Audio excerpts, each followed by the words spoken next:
This is now officially my favorite image from any vrosebhappy video.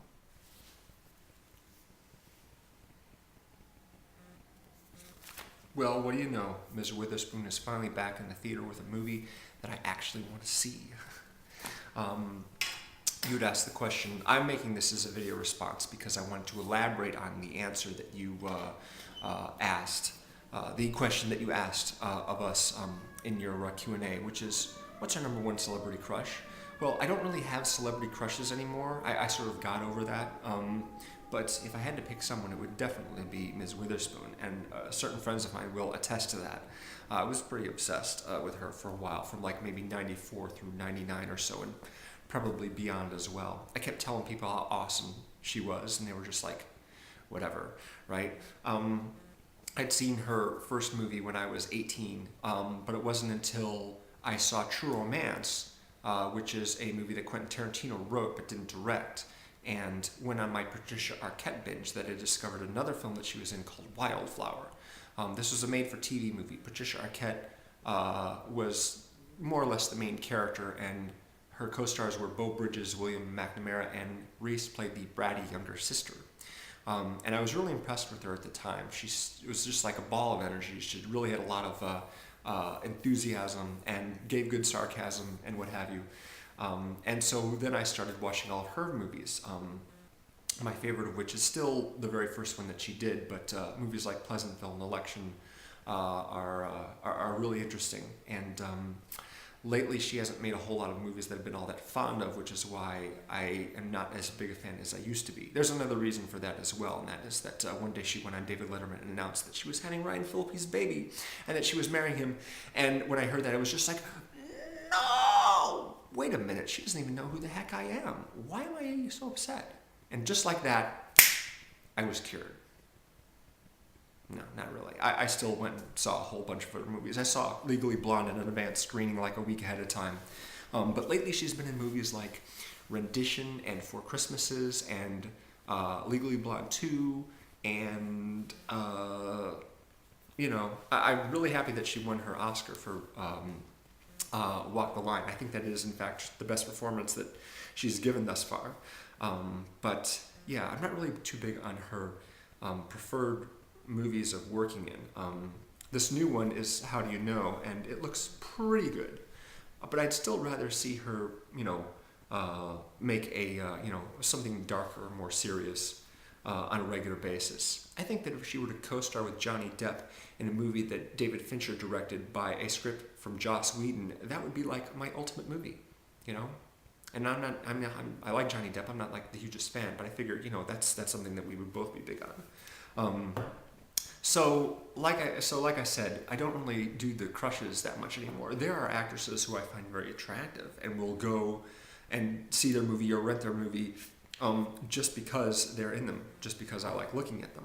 But I sort of got over the crush phase. Prior to Reese, it was all about Ali Sheedy from War Games and Jennifer Jason Leigh from Miami Blues and some of the other stuff that she's been in.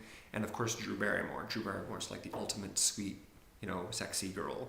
Has been for a long time, and still think that she's just utterly adorable and cool as well. After Reese, après Reese, I kind of was big on Michelle Williams for a long time, and still am. I think she's very good. And when Dawson's Creek came out, I wasn't all that interested in Katie Holmes. I like Michelle Williams a little bit more.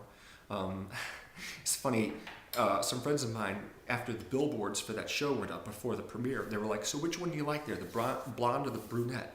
And Michelle Williams was a blonde, so I'm like, oh, I like, that one. And she's like, she's only 17, you're a sick bastard. And I'm just like, well, Katie Holmes is the one who looks like she's underage, and I don't exactly prefer that. So, but she's gone on to do a lot of cool independent movies, and of course she's best known for Brokeback Mountain and, having a daughter with Heath Ledger. But she's got a new movie, Blue Valentine, which looks very interesting, so I'll be checking that out. And since then, I've of course think Amanda Seyfried is very, very beautiful. And I have sort of a thing for Leighton Meester as well from Gossip Girl. Not that she's like the sweet girl next door type, at least she doesn't appear that way. She's got this perpetually naughty look on her face, which is kind of enticing. But I don't if you've noticed or not. Oh, something that I didn't really notice until Leighton Meester was the lower eyelid thing that she has going on here. It's a bulging lower eyelid. It just sort of curves outward in a way that it doesn't on a lot of different people. And I've noticed that about her and Amber Heard and a few other actresses, and then I started noticing it just everywhere. And I realized that that was a feature that I found really cute. So now I'm sort of aware of that. Interesting. I wanted to elaborate a little bit on the answer that I gave in my text comment. Not that it wasn't accurate, it just wasn't quite complete. And I also wanted to elaborate more on the Killers, because you asked what our favorite Killers track was. And since I'm not all that familiar with them, individually, I haven't really listened to their albums, although there is a series of downloads from that particular album that you mentioned on YouTube, so I'm going through and listening to them just to see which ones I like.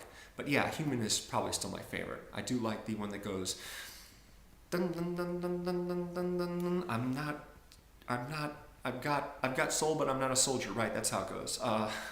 Mr. Brightside, I know that song. I'm not really familiar with it. I can't remember exactly how it goes. But yeah, Human is the one that I'm most familiar with, and consequently the one I like the most.